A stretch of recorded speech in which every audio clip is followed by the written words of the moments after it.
मनोज जरांगे हे समाजासाठी एक लढा गेल्या 1.5 वर्षापासून त्यांनी चालू ठेवलेला होता.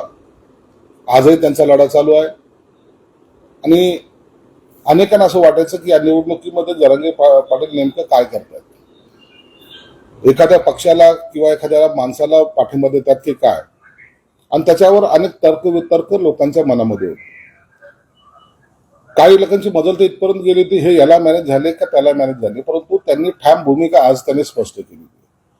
त्यांनी स्पष्टपणे सांगितलं की हा समाजासाठी असलेला लढा आहे. आपले उमेदवार पडू नयेत किंवा आपले उमेदवार पडावेत अशी काही लोकांची इच्छा आहे, आणि जर उमेदवार जर आपले पडले तर याचा अर्थ आपल्या या लढ्याला कुठेतरी गालबोट लागेल असं त्यांचा एक समज झालेला आहे. हे त्यांच्या पत्रकार परिषदेमधून दिसतं. कुणाच्या तरी फायद्यासाठी समाज वेठीस धरू नये ही त्यांची भूमिका सर्व अर्थानं रास्त भूमिका आहे. कशासाठी करायचा हा लढा? त्यांच्यासाठी आहे का? त्यांच्या राजकारणासाठी आहे का? तर नाही, हा समाजासाठी आहे. ही इतकी चांगली भूमिका त्यांची आहे. आणि एक महत्वाचं वाक्य त्यांनी त्या ठिकाणी वापरलं की समाज बांधवांना त्या त्या मतदारसंघामध्ये, महाराष्ट्रातल्या कोणताही मतदारसंघ असो तो, त्या त्या मतदारसंघामध्ये योग्य वाटेल त्या उमेदवाराला निवडून आणा आणि त्याच्यासाठी तुम्ही मतदान करा, तुम्हाला जो योग्य वाटेल. म्हणून त्यांनी कुठेही कुणावरही असं मी कुणाला सांगतोय पाडा म्हणून असं कधी म्हटलेलं नाही किंवा कुणाला निवडून आणा असंही म्हटलेलं नाही. म्हणून हा निर्णय यांनी त्या समाज बांधवांच्या हाताशी सोडलेला आहे. त्यांना निर्णय घ्यायची मुभा दिलेली आहे. एक मोठा निर्णय जरांगे पाटलांनी घेतला. जे लोक असं वाटत होतं की आता आमचं चांग भलं होईल, त्यांनी दिलेला हा शाली जोड्यातला जोड्याने मारलेला आहे. आणि म्हणून आता ही जी निवडणूक होणार आहे या निवडणुकीमध्ये खऱ्या अर्थानं जे लोकसभेला झालं, लोकसभेला काय झालं तर काही निगेटिव्ह पसरवले गेले. राज्यघटना बदलणार, मुस्लिमांचं हे होणार आणि आपल्याला हे सरकार पाडायचं अशा या आविर्भावात काही आघाडीच्या नेत्याने केलं होतं. आणि त्यामुळे जे काही फसगत झाली होती ती फसगत आता होणार नाही. म्हणून आता हा निर्णय खऱ्या अर्थानं लोकांना स्वतःचा निर्णय घेण्यासाठी किंवा त्यांनी निर्णय घेण्यासाठी जे काही जरांगे पाटलांनी म्हणलेलं आहे की तुम्ही तुमचा निर्णय घ्या, हे मला वाटतं आता हे योग्य निर्णय यावेळेला त्यांनी घेतलेला आहे. आणि या त्यांच्या निर्णयाला सर्वच लोकांनी समर्थन सुद्धा दिलं आहे. सत्ताधाऱ्यांच्या विरोधात जास्तच होते थोडे, त्या आक्रमक दिलासा पण मिळाला असेल ना समाधान? नाही, सत्ताधाऱ्याच्या विरोधात नव्हते. एक लक्षात घ्या, काही लोकांनी जो काय हा सुद्धा एक प्रकारचा नेरेटिव्ह आहे की आम्ही हे सत्ताधाऱ्याच्या विरोधात काय, ते सत्ताधाऱ्याच्या विरोधात नव्हते. त्यांनी फक्त एवढंच सांगितलं की आम्हाला आरक्षण जो देईल तो आमचा, आणि त्याच्यातल्या अनेक पावलं पुढं हे महायुतीचं सरकार गेलेलं होतं, सरकार गेलेलं आहे सुद्धा.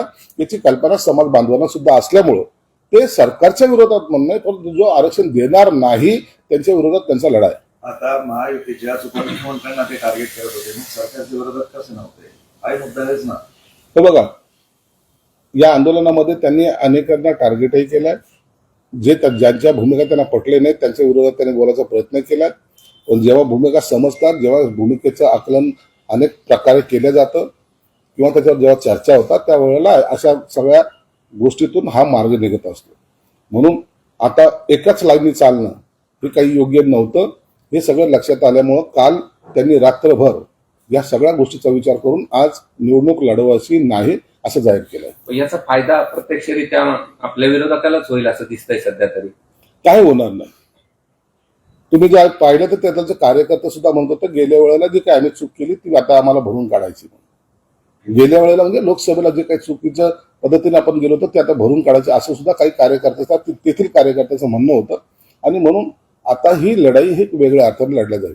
लोकसभा पॅटर्न जर त्यांनी पुन्हा वापरला तर याचा फटका महायुतीलाच बसेल, कारण मराठवाड्यात 8 पैकी 7 जागा आल्या होत्या. तसंच पुन्हा होऊ शकतं. तसा पॅटर्न वापरणार नाही, कारण की ती झालेली काही अंशी निगेटिव्ह पसरवण्याची जी चूक झाली होती महाविकास आघाडीने केली होती, लोकांचा संभ्रम निर्माण महाविकास आघाडीने केला होता आणि त्याच्यामुळं हा मराठवाड्यामध्ये निश्चित आम्हाला फटका बसला होता. परंतु आता तो संभ्रम मुस्लिम असो, दलित असो, मराठा समाज असो व इतर समाज असो त्यांना त्याची जाणीव झालेली आणि ती फसगत आता ह्या विधानसभेला होणार नाही.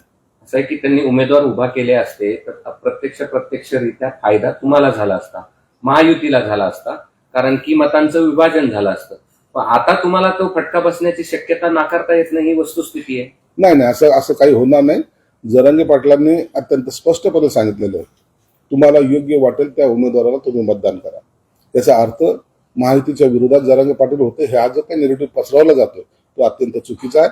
त्यांनी कोणत्याही पक्षाच्या बाजूने किंवा कोणत्याही नेत्याच्या बाजूने स्टेटमेंट केलेलं नाही. त्यांनी फक्त समाज आणि समाज याच दृष्टिकोनातून आपले केलेलं वक्तव्य तुम्ही वारंवार पाहताय. तुमच्या मतदारसंघातला एक प्रश्न आहे, तुमच्या विरोधात राजू शिंदे निवडणुकीत उभे आहे, तर राजू शिंदेला दुसऱ्या नाव साधारण असलेल्या दुसऱ्या राजू शिंदेला किडनॅप केल्या गेलं वगैरे असं काहीतरी चर्चा सुरू आहे, आरोप सुरू आहे, काय सत्य आहे? माझ्या मतदारसंघात मध्ये एक राजू शिंदे नावाच्या ग्रस्ताने फॉर्म भरला होता. फॉर्म भरल्यानंतर तो शिर्डीला दर्शनाला गेला होता, परंतु काही गुंडांनी जवळपास 3 गाड्यांनी त्यांना तिथून घेरलं, गाडीत बसवलं, वेगवेगळ्या गाड्या बदलवल्या आणि काल रात्रीला नारेगाव सारख्या ठिकाणी त्याला डांबून ठेवण्यात आलं होतं. बायको एकीकडे आणि नवरा एकीकडे असं ती एक वस्तुस्थिती होती. आणि त्याला बसून, तुम्ही जर त्यांचा व्हिडिओ पाहाल तर बसून त्यांनी स्वतः व्हिडिओ काढलेला आहे आणि सांगितलं की मी उद्या फॉर्म वापस घ्यायला जातोय. आज चाकूचा धाक दाखवल्यानंतर कोणता माणूस आहे जो घाबरणार नाही? आणि तो कॉमन माणूस, बिचारा गरीब माणूस आहे, तो त्याला चाकूचा धाक दाखवून बसून त्याचा व्हिडिओ काढलाय. आणि तो व्हिडिओ घेणारा त्यांच्या जो राजू शिंदे उभा आहे त्यांना सांगतोय, भाऊ हे चांगला बोलला. याचा अर्थ काय होतो? आणि तो व्हिडिओ प्रसारित केला जातोय. चाकूचा धाक दाखवून दडपशाही करून ही जी काही गुंडागिरी चालू आहे, आज सकाळी सुद्धा त्या लोकांनी त्याला कॉर्पोरेशनचा पोशाख घालून, तोंडावर मास्क बांधून, डोक्यावर टोपी ठेवून त्याला मोटरसायकलीवरून घेऊन गेलेले आहे. फॉर्म तो निश्चित वापस घेईल, कारण की त्याला जीवापेक्षा त्याला काही महत्वाचं नाही. परंतु हे गुंडागिरी करणारे त्याच्यामध्ये नगरसेवक 2 आहेत. त्या 2 नगरसेवकाची पोलिसांनी चौकशी केली पाहिजे. ज्यांनी हे कारस्थान घडवलंय, हे कुणाच्या सांगण्यावर केलं, कसं केलं आणि याच्या मागची स्थिती काय, ही सगळं समोर आली पाहिजे. म्हणून पोलिसांना सुद्धा विनंती राहणार आहे, तुम्ही याचा तपास लावा ना. 2 माजी नगरसेवक त्याच्यात आहेत, त्यांचा आवाज त्याच्यात रेकॉर्ड झालेला आहे, ते प्रश्न विचारतायत. आणि हे सर्व असताना उमेदवारांनी स्वखुशीने फॉर्म वापस घेतला, हे दाखवण्याचे जे काही प्रकार आहे, हे महाराष्ट्र आहे. या दुसऱ्या राज्यासारखं इथं कुठेही गुंडगिरी चालणार नाही आणि माझ्या मतदारसंघात तर मुळीच नाही. म्हणून पोलिसांनी तातडीनं यावर कारवाई करावं. या संदर्भामध्ये मी इलेक्शन कमिशनरला सुद्धा पत्र लिहिणार आहे की माझ्या मतदारसंघामध्ये इतर ठिकाणचे असलेले गुंड हे घरोघरी फिरतायत, लोकांना धमकवतायत आणि लोकांच्या जीवाला त्याच्यापासून धोका सुद्धा आहे.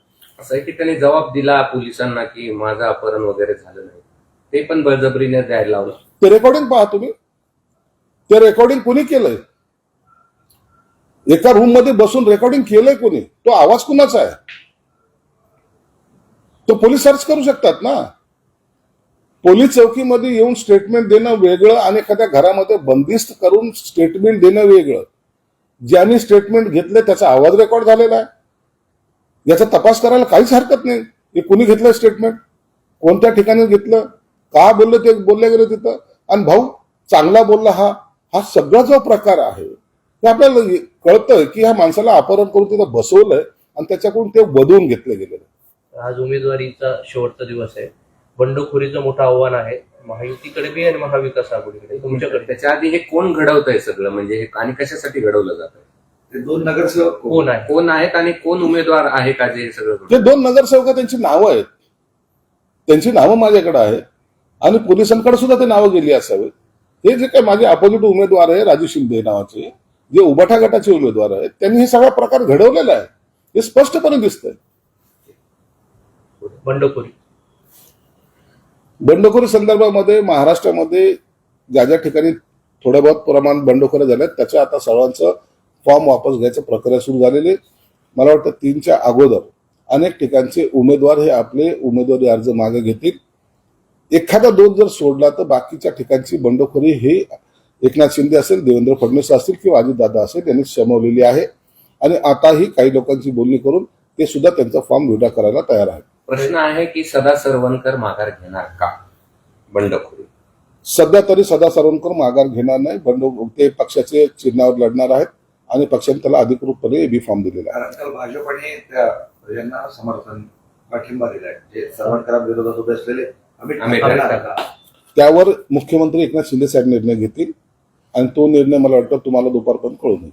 म्हणजे सदा सरवणकर लढणार पक्षाच्या चिन्हावर हे ठाम आहे. हे तर ठाम झालेलं आहे. सदा सरवणकर आता निवडणूक लढवणार.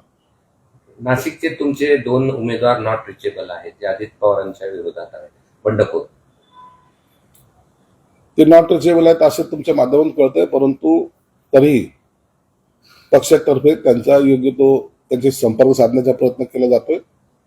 संपर्क साधला तर योग्य निर्णय सुद्धा त्यावेळेला होईल, परंतु आत्ताच्या घडीला त्यावर भाष्य करणं योग्य होणार नाही. बरं, हे बंडखोर शमलं नाही तर पक्षाकडून काही कारवाई केली जाईल? निश्चित कारवाई केली जाईल. महायुतीमध्ये कोणत्याही पक्षाचा बंडखोर असला, मग तो भाजपचा असो, शिवसेनेचा असो का राष्ट्रवादीचा असो, त्यांच्यावर कारवाई ही निश्चित केली जाईल. एबीपी माझा, उघडा डोळे बघा नीट.